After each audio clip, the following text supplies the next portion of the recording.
Hey guys, in this video, I'll be showing you how you can add Microsoft Teams to Microsoft Outlook. Alright, so let's begin. First thing first, open your Outlook app on your PC and make sure it is updated to latest version available. After that, sign into your account and you will be redirected to the home page. Here, I'm going to click over to the calendar. And as you can see, I'm not seeing Microsoft Teams in here.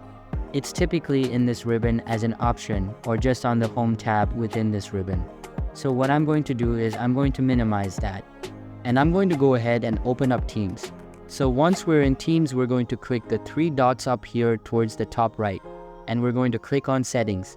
And then in General, we're going to check this little box next to Register Teams as the chat app for Office. So we're going to click that. And then we can go ahead and exit out of this. And we do need to restart both Teams and any open Office applications. So we'll close out of that and we're going to close Outlook. And when you open Outlook again, you will be able to see that Teams icon on the calendar interface. And that's how you can add Microsoft Teams to Microsoft Outlook. So that's all for this video. If you find it helpful, consider subscribing and giving this a big thumbs up. And I'll catch you in the next one. Thanks.